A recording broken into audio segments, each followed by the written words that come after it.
So mga tol, alam na nga po ng karamihan, nalalaban po ang dalawa nating pambato sa higher division na si Wiljon Mindoro at Ymer Marcial sa 33rd SEA Games 2025 na ginaganap sa Thailand. Napagalaman po natin mga tol na ngayong December 14 po ang laban ni Mindoro. Kalaban itong si Boy Poktom ng Vietnam. Semi-final po ang labanan na yan. Habang si Ymer Marcial naman mga tol, sa December 15 ang laban. Pero hindi pa tukoy mga tol kung sino ang kalaban ni Ymer. Bukod dyan, marami pang mga lalaban sa boxing sa mga men's at women's. Ngayong araw, may mga Pilipinong lalaban sa boxing. Hindi lang sa boxing, kundi sa iba't iba pang sports. Sa opening parade po kagabi, 200 Pilipinong atleta ang kasali sa SEA Games. Kaya suportahan po natin ang mga atletang Pilipino natin at sana masungkit nila ang gintong medalya. Sa kabilang banda naman mga tol, matapos po nating maibalita na nagflex ng bato-batong katawan si Naoya Inoue, may ipinost din po ang handler ni Inoue na picture na training ni Inoue na nagpo-push up si Inoue habang may mabigat na bakal sa likod nito. Grabe talaga ang paghahanda ni Inoue sa laban niya ngayong December 27 kontra dito kay Alan Picasso ng Mexico. Kahit marami po ang nagsasabi na easy fight lang kay Inoue itong si Picasso, pero matindi pa rin ang paghahanda ni Inoue.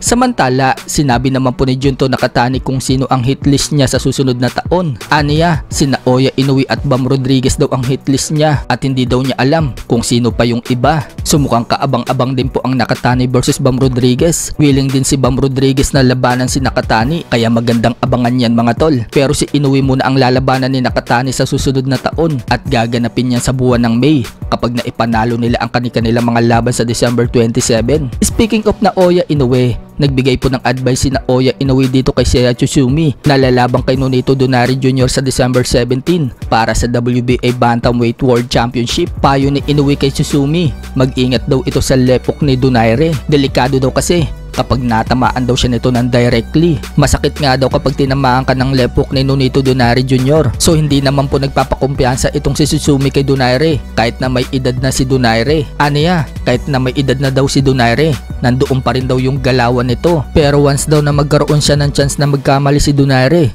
sasamantalahin daw niya ang pagkakataon at inanakaut daw itong si Donaire. Sa iba pang balita mga tol, kung sinabi ng mga kapwa-boksingero ni Isaac Pitbull Cruz na panalo daw dapat itong si Lamont Rhodes Jr. sa kanya, kung saan nauwi po sa majority draw ang kanilang laban noong linggo. Para naman po kay legendary trainer at analyst na si Teddy Atlas, panalo daw itong si Pitbull para sa kanya. Nararamdaman daw kasi niya na naipanalo daw ni Pitbull ang championship round.